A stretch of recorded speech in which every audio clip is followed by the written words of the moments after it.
The sleek survey ship Starseeker glided through the darkness of space, its sensors scanning the Orion arm of the galaxy. Lead scientist Keenam stood at the main viewing window, his tall frame casting a shadow across the polished floor.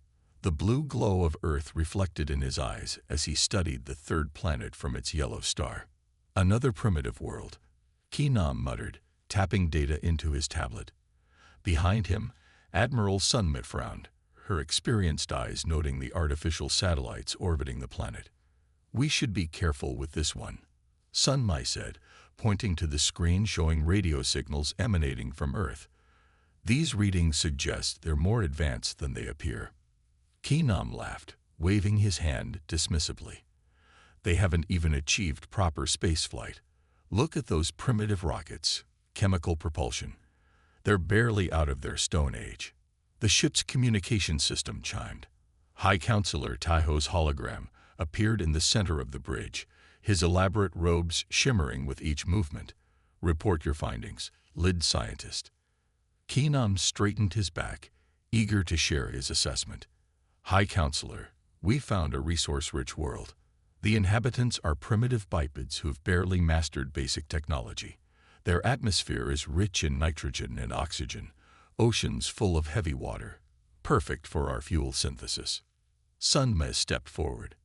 "Sir, I must note that these humans show remarkable progress for their technological level. In just 2 centuries, they've gone from horse-drawn vehicles to orbital capabilities." Taiho's hologram flickered as he considered this information. 2 centuries. That's nothing. We've been traveling between stars for 50,000 years. He turned to Keenam. "What are their defensive capabilities?" "Laughable, sir," Keenam replied, pulling up images of Earth's military forces, chemical explosives, primitive nuclear weapons, and basic projectile weapons. Nothing that could harm our ships. Sunmei tried once more. "Their rate of advancement is unprecedented. We should establish diplomatic."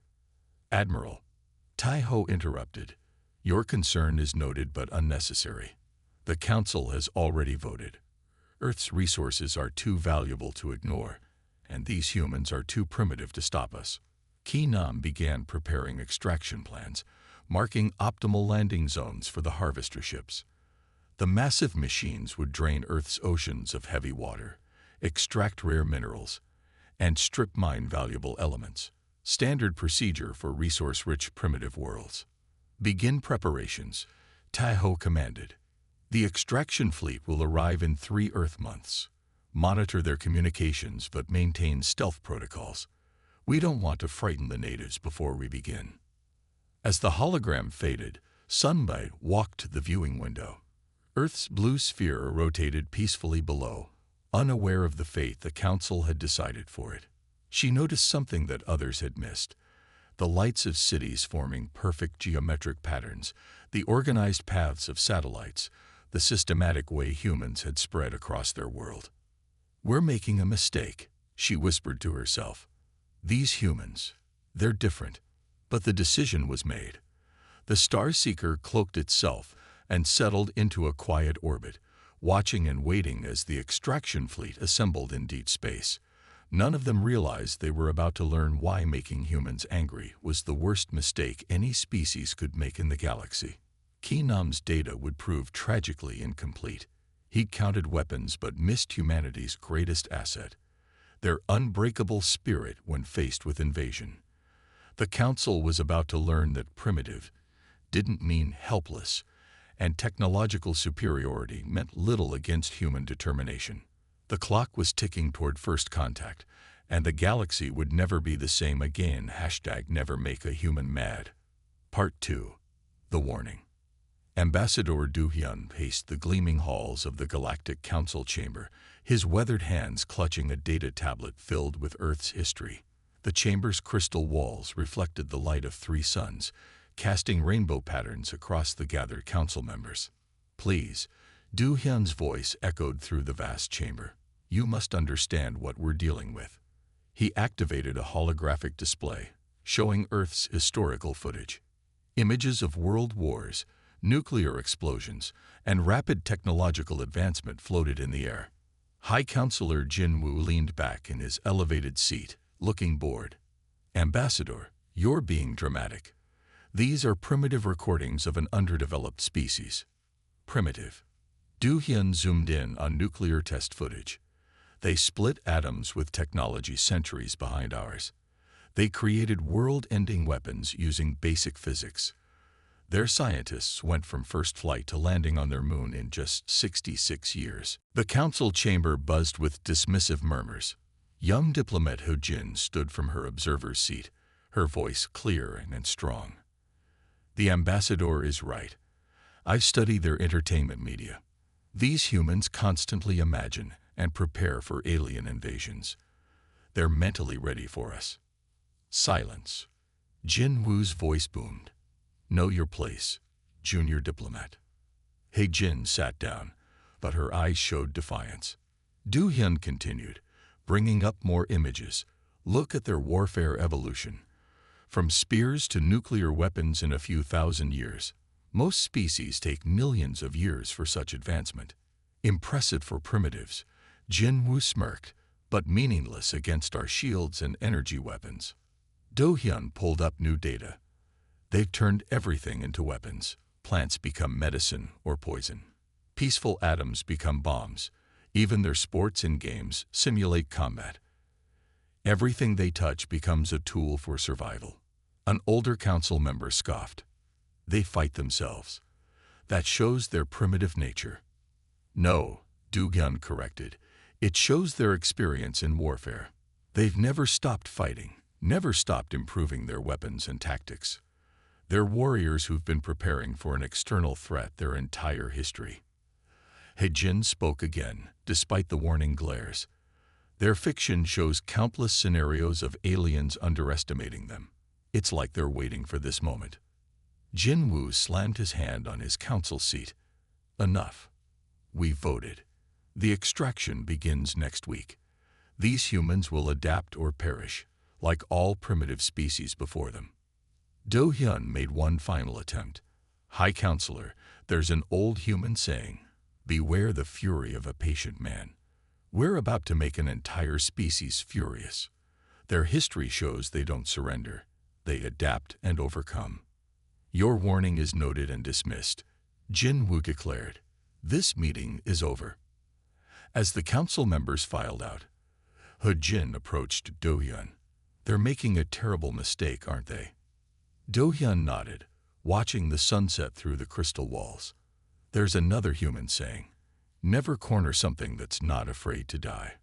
We're about to corner an entire planet of them. The extraction fleet's engines were already warming up, their crews confident in their superior technology. None of them realized they were about to wake a sleeping giant, a species that had turned its entire existence into preparation for this very moment. The warning had been given and ignored. Soon, the galaxy would learn why humans had always been so obsessed with fighting alien invasions. They hadn't been paranoid. They'd been practicing. #never make a human mad. Part 3. The Invasion. The massive harvester ships descended from the clouds, their metal hulls blocking out the sun over Earth's oceans. Captain Myray stood on the bridge of the lead ship, Ocean Drinker, watching the blue waters below with cold satisfaction. Begin extraction, she ordered. Massive tubes plunged into the Pacific Ocean, starting to drain Earth's precious heavy water. Myray expected no real resistance. After all, what could primitives do against their advanced technology? The answer came within hours. UN Secretary General Jiho's voice rang out on every radio, TV, and digital device worldwide. Humanity is under attack. As of this moment, all nations are united against this threat. All military forces now operate under unified command. This is not a drill. Colonel Yun Su led the first counterattack. His squadron of F-35s, joined by Chinese G-20s and Russian Su-57s, screamed toward the harvester ships. The aliens hadn't bothered with fighter escorts, a fatal mistake. They have no point defense systems, Yun Su realized, watching his radar. All units, aim for the extraction tubes. Fire at will. Missiles streaked through the sky. Mireille watched in shock as human fighters swarmed her ships like angry wasps. The alien shields, designed to withstand energy weapons, proved surprisingly vulnerable to old-fashioned explosives. Impossible. Mireille shouted as the first extraction tube exploded. Their weapons are primitive. But humanity had another surprise. Submarines, hidden beneath the waves, launched salvos of nuclear-tipped torpedoes. The aliens never expected a species to use nuclear weapons in their own oceans. "Captain," her second-in-command shouted, "3 harvesters lost. The humans, they're using their own nuclear weapons inside their atmosphere." "They're insane," Mireille whispered, watching another ship fall. "They're willing to poison their own waters to stop us." On land, humanity's response grew stronger. Russian anti-satellite weapons blinded alien communications. Chinese hackers, finding alien computers embarrassingly vulnerable to basic attacks, began disrupting their systems. American railguns, designed to fight human wars, proved remarkably effective against alien armor. Jai-Ho coordinated from the UN's underground bunker. They expected a primitive response, he told his staff. Instead, they're facing every weapon humanity ever created, used in ways they never imagined. Yun Su's pilots discovered another advantage. Human fighters were smaller and more maneuverable than anything the aliens had. Their standardized tactics, unchanged for centuries, couldn't handle Earth's diverse fighting styles. "Break formation," Mireille ordered as another harvester fell. "Retreat to high orbit." But the humans had planned for this too. Indian and European space weapons, hidden in civilian satellites, opened fire. By sunset, the invasion force was in chaos. Mireille's standardized tactics, perfect against civilized species, failed completely against humanity's savage determination. The aliens had expected surrender when faced with superior technology. Instead, they got a species willing to risk everything to defend their home. "Full retreat," Mireille finally ordered, her voice shaking. "Return to the fleet." As the alien ships fled Earth's atmosphere, humanity celebrated their first victory. But in underground bunkers, leaders like Jai-Ho and commanders like Yun Su knew the truth. This was just the beginning. The aliens would return with a bigger force. But now, humanity knew they could be hurt, could be killed, and humans had been preparing for this fight for generations. "Send word to all nations," Jai-Ho announced. "Operation Rising Phoenix begins now. It's time to show these aliens why you should never make humans mad." Hashtag, never make a human mad. Part 4. Human Ingenuity. Dr. Hai Jin stood in the underground lab, surrounded by alien wreckage from the first invasion. Her team had been working nonstop for weeks, taking apart every piece of alien technology they could salvage. "Look at this," she said, pointing to the shield generator's core. "They're using quantum fields, but in the most inefficient way possible. They've had this technology so long, they've stopped innovating." The international team of scientists gathered around. What the aliens had built through millennia of slow advancement, humans were taking apart and improving in months. Hai Jin's team worked differently.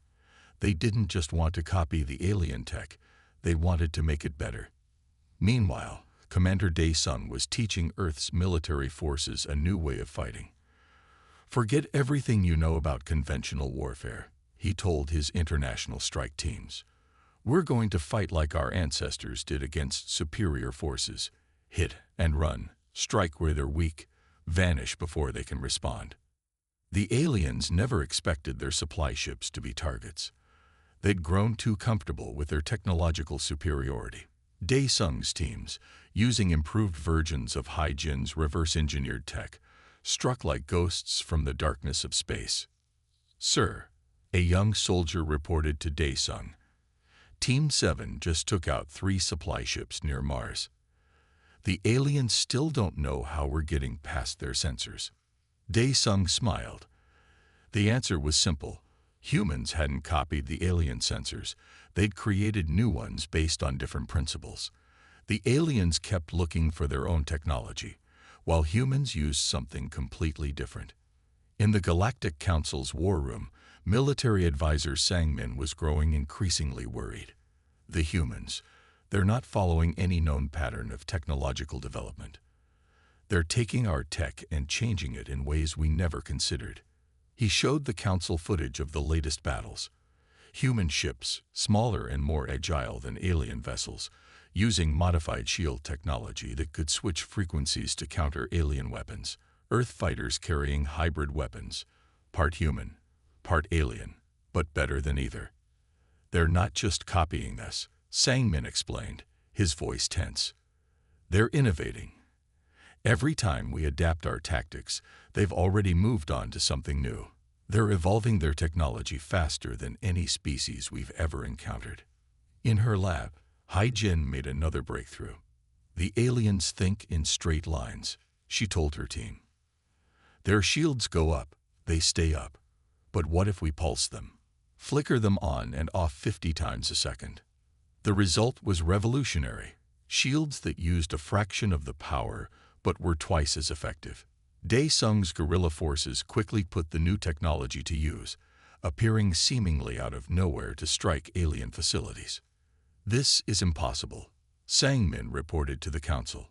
They've accomplished in months what took us centuries. And they're not just using our technology. They're improving it, combining it with their own ideas in ways we never imagined. But the real shock came when the aliens realized humans were sharing their knowledge. Every breakthrough, every innovation was quickly distributed to all Earth's nations. While alien species hoarded their technological secrets, humans were openly collaborating, each improvement building on the last. They're not acting like any species we've encountered, Sangmin concluded. They're not following any known paths of development. They're simply doing whatever works, without regard for tradition or proper procedures. In her lab, Hai-Jin looked at the latest test results with satisfaction. "Get me Commander Dae-Sung," she told her assistant. "We're ready to show the aliens what humans can really do when we're angry." The aliens had made a critical mistake. They'd assumed technological advancement had to follow their path. Instead, they'd given humans the tools to forge their own way. And now they were about to learn why that was so dangerous. Never make a human mad. Part 5. The Turning Point. Professor Minji stared at her quantum equations with wide eyes. "This changes everything," she whispered, checking her calculations for the third time. The new shield design didn't just block attacks, it absorbed their energy and redirected it. In the orbital shipyards, Admiral Ju-1 watched Earth's first real space fleet take shape. Cargo ships, oil tankers, and cruise liners had been lifted into space and transformed. Their hulls now bristled with weapons and Minji's revolutionary shields. "They won't expect this," Ju-1 said, watching workers install the new quantum shields on a converted container ship. "They think we're still hiding on Earth." The alien armada appeared near Luna, Earth's moon, ready to launch their final attack. High Counselor Taiho watched confidently from his flagship. "These humans have been amusing, but it ends today." Then Earth's fleet appeared. Not from Earth, but from behind Luna, where they'd been hiding in its radar shadow. Hundreds of ships, each one unique, each carrying Minji's quantum shields. "Impossible," Taiho shouted. "Those are primitive cargo vessels." "All ships, attack pattern Delta," Ju-1 commanded. The Earth fleet moved in perfect coordination, each ship different but working together. Unlike the identical alien vessels, every human ship had its own strengths. The battle began. The aliens fired their energy weapons, expecting to slice through the primitive human ships. Instead, Minji's quantum shields absorbed the energy and sent it right back at them. Former oil tankers, their hulls reinforced with alien metals, rammed through enemy lines. Converted passenger ships, their lounges now missile bays, launched swarms of hybrid weapons. "They're using our own energy against us," an alien commander screamed as his ship exploded. Minji's shields were turning the aliens' superior firepower into their greatest weakness. Ju-1 directed the battle like a conductor leading an orchestra. Each ship type had its role. Fast patrol boats harassing the enemy, huge cargo ships acting as mobile fortresses, agile passenger ships striking from unexpected angles. This isn't possible. Taiho watched in horror as his standardized fleet fell apart. The humans weren't fighting like a proper space navy. They fought like pirates, like guerrillas, like street fighters, and they were winning. The Battle of Luna lasted 6 hours. When it ended, the alien armada was in ruins. Taiho's flagship, surrounded by Earth ships, received a transmission from Admiral Ju-1. High Counselor, Ju-1's voice was calm but carried steel beneath it. You have 2 choices. Surrender now, or we'll show you what else we've learned from your technology. Looking at his shattered fleet, at the improvised but deadly Earth ships with their impossible quantum shields, Taiho finally understood. The Council hadn't attacked a primitive species. They'd awakened humanity's full potential. I surrender, he said quietly. As escape pods launched from burning alien ships, Ju-1 sent a message to Earth. The moon is ours. And this is just the beginning. In her lab, Professor Minji was already working on her next project. Because that's what humans did. They never stopped improving, never stopped adapting. The aliens had given them a push, but now humanity would make its own way among the stars. And they would make sure no one ever underestimated Earth again. #never make a human mad. Part 6. Revenge Served Cold. General Su Jin stood on the bridge of the ESS Vengeance, Earth's first true warship. Dr. Byung-ho's design combined human ingenuity with advanced alien tech, creating something entirely new. The ship's quantum drive hummed as they prepared to jump into Council space. All ships report ready, her tactical officer announced. Earth's fleet had grown. No longer converted cargo ships, but purpose-built warships, each one a perfect blend of human creativity and alien science. The Council thought we'd be satisfied with defending Earth. Su Jin addressed her crew. They were wrong. Begin Operation Righteous Fury. The human fleet appeared in the heart of Council space. Their ships, unlike the uniform alien vessels, were all different. Some were massive carriers, others were swift destroyers. Each was designed to exploit weaknesses the Council didn't even know they had. Council member Yunji watched in horror as reports came in. Human ships were hitting trading posts, shipyards, and colonies simultaneously. Unlike the Council's methodical warfare, humans struck everywhere at once, creating chaos. They're not following any standard military doctrine, Yunji reported to the Council. Their attacks make no strategic sense, yet they're working perfectly. Dr. Byung-ho's ships proved devastating. Their weapons combined human and alien technology in ways the Council had never imagined. Quantum torpedoes phased through shields. Gravity weapons pulled alien fleets apart. Each human ship carried different weapons, making defense impossible. We can't predict their attacks, an alien admiral complained. They strike military bases and civilian ports equally. They're disrupting everything. That was exactly Su Jin's plan. Humans remembered their own history of warfare. They knew how to break an enemy's will to fight.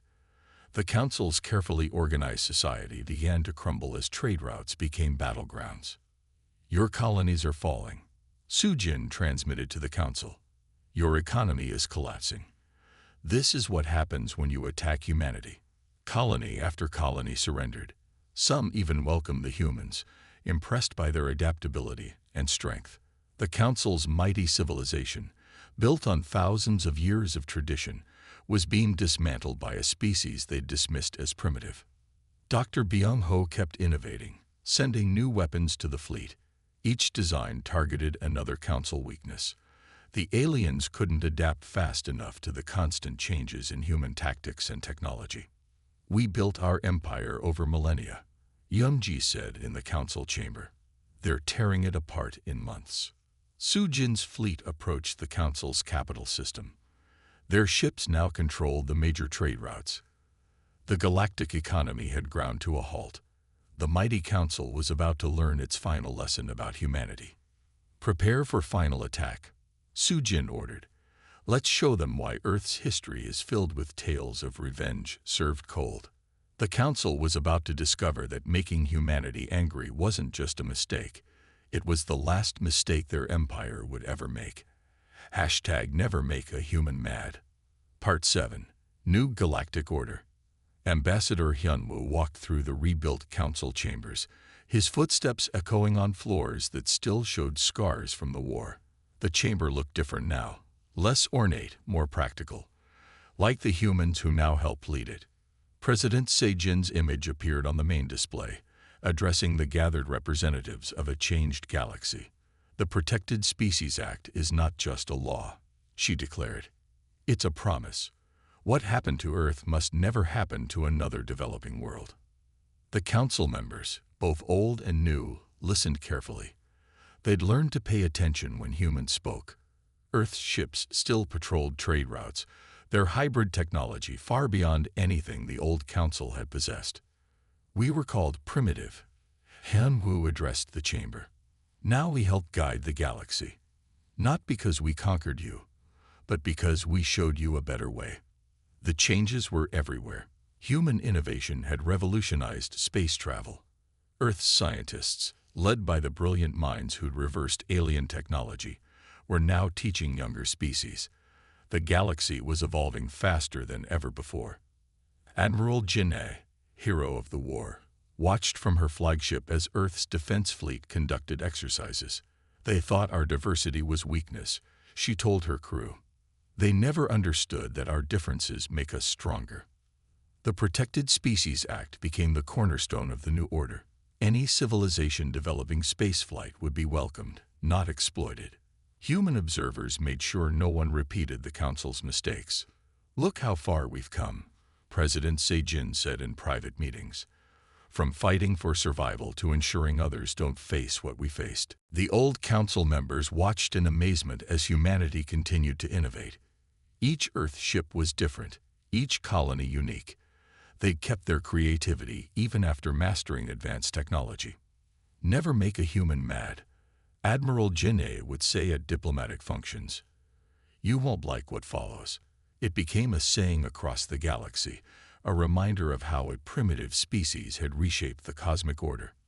Hyunwoo often walked through Earth's first extraterrestrial colony, watching humans and aliens working together. They'd turned their anger into progress, their revenge into reform. The galaxy was better for it. "We're not your superiors," he told new council members. "We're your reminder. Everyone starts somewhere. Everyone deserves a chance to reach the stars in their own way." The lesson was learned. The galaxy would never again mistake technological advancement for true civilization. Humanity had shown them a different path, one where diversity brought strength and innovation never stopped. And if anyone ever forgot that lesson, Earth's ships were there to remind them. Never make a human mad. The entire galaxy knew what would follow.